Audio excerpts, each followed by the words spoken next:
Olá, gente, tudo bem? Estamos aqui no Entretanto mais uma vez para falar das coisas do Brasil e do mundo à luz do direito, de maneira rápida, clara, objetiva, bem-humorada e imparcial. Dê o seu like, inscreva no canal, clica na sinetinha, nós precisamos de você. Hoje nós vamos falar do atentado à vida da vice-presidente argentina, Cristina Kirchner. Vamos falar da decisão do ministro Barroso de suspender o aumento do piso salarial das enfermeiras do nosso Brasil.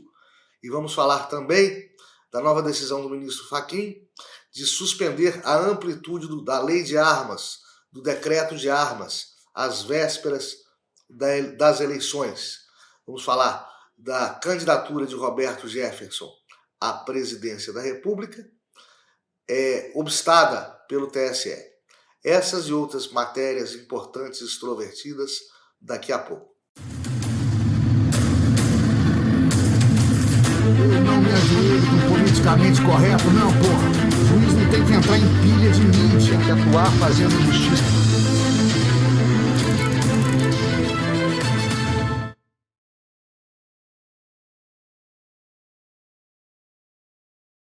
É uma discussão já bastante antiga a questão da intensidade e da contundência da jurisdição. Jurisdição é dizer o direito, né? Jurisdição é aplicar a lei ao caso concreto. E os magistrados do Brasil têm esse poder jurisdicional, esse poder constitucional de julgar. Bom, quando ele é levado à estratosfera, quando ele é exagerado, como tudo nessa vida é exagerado, tende a subverter a ordem republicana, a ordem democrática pré-estabelecida. A discussão não é nova, repito. Já por ocasião do governo dos juízes da Suprema Corte norte-americana, se criticava isso neles, o excesso de jurisdição, o esforço interpretativo, o esforço, a gente chama hermenêutico, sobre a legislação, desvirtuando a legislação e, via de consequência, desvirtuando a vontade legislativa, a vontade dos legisladores que encampam aí a legitimidade que lhes é concedida pelo voto através dos eleitores, né?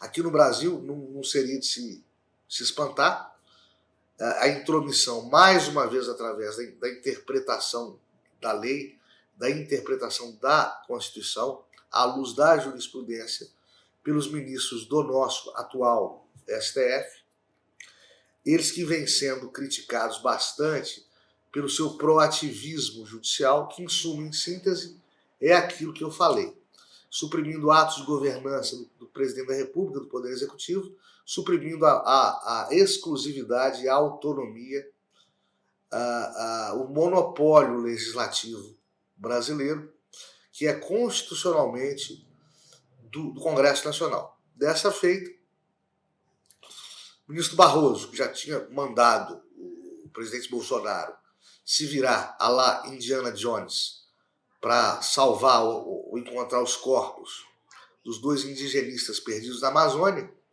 agora parece que está tranquila a República, né? Ele se mete no aumento salarial das enfermeiras e auxiliares de enfermagem do Brasil. Já tinha também, já havia decisão do Supremo tratando do tamanho da nota de 200, dentre outras coisas que eu vou me lembrando aqui, autorizando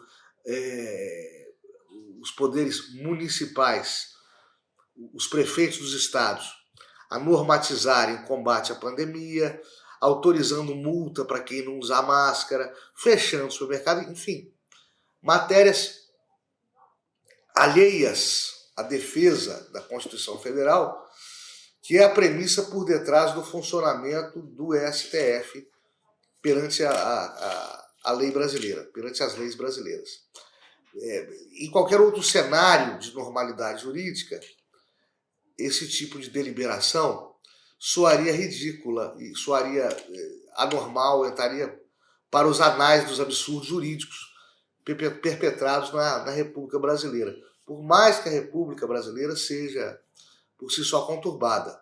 Mas no cenário atual, em que passam-se por cima de leis com a normalidade, a naturalidade com as quais se troca de camisa, ninguém mais se espanta com esses desmandos, com essas interpretações contundentes que desvirtuam a legislação.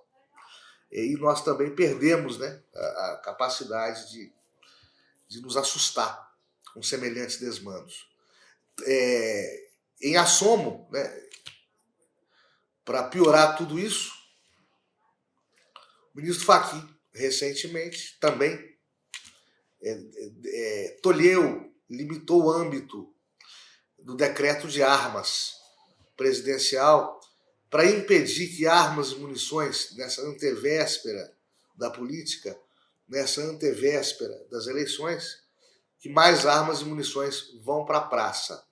Está desarmando em massa a população, está impedindo que a população se arme à revelia do Congresso Nacional, à revelia do Presidente da República, que editou normativos de sua exclusiva competência. É isso que acontece no Brasil, e quando se fala em proativismo judicial, as pessoas acham ruim. Mas é o que nós estamos vendo acontecer, lamentavelmente. Roberto Jefferson está em prisão domiciliar, está com tornozeleira eletrônica, acusado dos crimes de calúnia, injúria e difamação contra os ministros excelsos e supremos. Pelo menos 2 deles teriam sido moralmente atingidos por comentários do Roberto Jefferson, e por atentar contra a segurança nacional.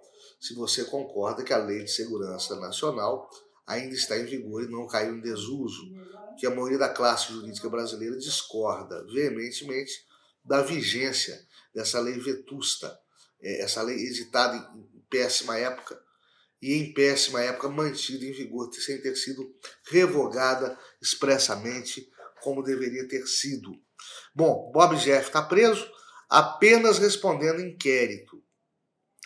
E por conta disso, e já que a sua inelegibilidade pelos crimes do mensalão já caducou, ou seja, pelos crimes antigos dos quais foi acusado, junto e na época do mensalão, já se tornou de novo elegível, já se tornara de novo elegível, então só sobra a bronca nova, os comentários dele em redes sociais contra o Supremo, supostos crimes contra a honra e contra a Lei de Segurança Nacional.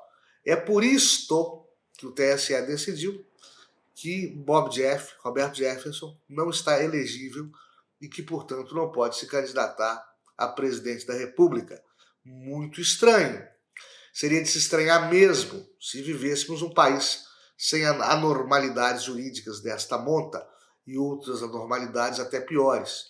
E uma vez que o ex-presidente Lula elegível está, e concorrendo está, e fazendo campanha está, com os mesmos problemas jurídicos do Roberto Jefferson.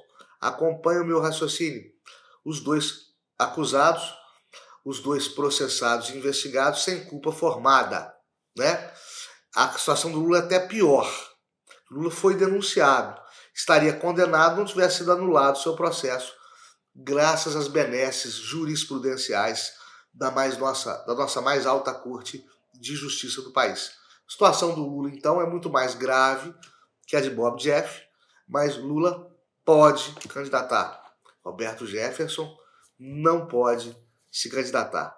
É com estranheza que a gente observa isso, e observa com mais estranheza ainda, a comunidade jurídica permanece embasbacada, mascalada, diante de tamanho descompasso, de tamanha desigualdade no tratamento dado a 2 políticos distintos, mas em situações jurídico-penais semelhantes. O ministro Alexandre de Moraes está criando uma polícia judiciária de inteligência, desvinculada da ABIN, né, que é a Agência Brasileira de Inteligência e Informação, que pertence ao Poder Executivo. Ele está cuidando de criar uma polícia própria para cuidar da inteligência do TSE, para o TSE e para o STF, às vésperas das eleições. Criar uma polícia, digamos, judicial, ou polícia judiciária, o que seria inútil e que não é verdade, porque a polícia judiciária tem por berço e fundamento a instrução de inquéritos. A polícia judiciária é a avó da polícia civil e mudou seu nome para polícia civil por conta da Constituição de 88, por conta dos costumes, também para ganhar em autonomia. Mas a polícia judiciária A, prevista na Constituição Federal, é a polícia civil dos estados. O que não é previsão legal para um ministro supremo ou para alguma outra potestade, alguma outra autoridade, criar uma polícia para si, né? Os últimos que criaram polícias para si foram Fidel Castro, em Cuba, Hitler, com a Gestapo, na Alemanha. E não soa muito bem, não soa muito republicano, uma autoridade federal criando uma política para si. Agora imaginem os senhores. O Edson Fachin tolhe, restringe, coíbe armamento. Em concomitância, o ministro Alex de Moraes cria uma polícia própria. São as vésperas das eleições. Talvez esse tipo de atitude, ao invés de estancar problemas, os crie com maior ênfase ainda. O que resta certo é que essas iniciativas não coadunam, não combinam, não rimam com democracia, com Estado de Direito, né? Desarmar a população para criar polícia própria, isso aí rima mais, combina mais com o estado de sítio, com o estado de exceção. E graças a Deus não vem do presidente da República. Vem sim daqueles paladinos da probidade e da honradez que acusam de maneira velada, em entrelinhas, nas suas decisões ou nos seus esperneios e insinuações pela imprensa ou em palestras, vem daqueles que acusam ao presidente da República de antidemocrático. Comete magnicídio aquela pessoa que mata ou tenta matar alguém que seja famoso, né? Você matou John Lennon, tentou matar o Papa, tentou matar o presidente Ronald Reagan, matou o Kennedy, matou o irmão do Kennedy, que era senador na época, Bob Kennedy, mataram Abraham Lincoln no século atrasado. Esses são os magnicidas em nossa história. Os magnicidas estão voltando, isso é preocupante, né? Mataram o nome japonês, nós temos que conferir. Mataram o Shinzo Abe, candidato à reeleição como primeiro-ministro para primeiro-ministro do Japão, e tentaram matar a Cristina Kirchner. Aliás, essa história de tentar matar a Cristina Kirchner ainda está muitíssimo mal contada. Vamos esperar, que vai aparecer mais, entretanto, aí, mais minúcia, mais detalhe dessa história. E tentaram matar o Jair Bolsonaro através das facadas, ou da facada, do pseudo-louco Adélio Bispo. Isso só acontece, e aí nós vamos voltar lá atrás, as consequências disso, inclusive geopolíticas. Foi um atentado cometido por um terrorista sérvio ao arquiduque Ferdinando, da Áustria, que fez eclodir a Primeira Guerra Mundial. Só para vocês terem ideia onde é que termina essa história toda. Historicamente, isso é muito prejudicial para o desenvolvimento democrático, natural e institucional dos povos e nações. E geralmente os magnicídios terminam em reviravoltas políticas, nem todas elas progressistas, nem todas elas para frente, nem todas elas agradáveis, né? O magnicida, ele quer subverter, ele quer primeiro aparecer. Segundo, odiar, demonstrar o seu ódio, exteriorizar o seu ódio. Segundo, subverter o funcionamento normal, padronizado dos governos dos países. Ele é, antes de tudo, magnicida, é, antes de tudo, um anarquista. Hay governo, soy contra. É como eles agem. Eles procuram subverter o funcionamento, a reputação das instituições e dos mecanismos estatais de controle do bem-estar social. Fizeram agora com a Cristina Kirchner. Só é possível um mundo polarizado entre bandido, mocinho, progressista, conservador, direita, esquerda, gordo, magro. Só leva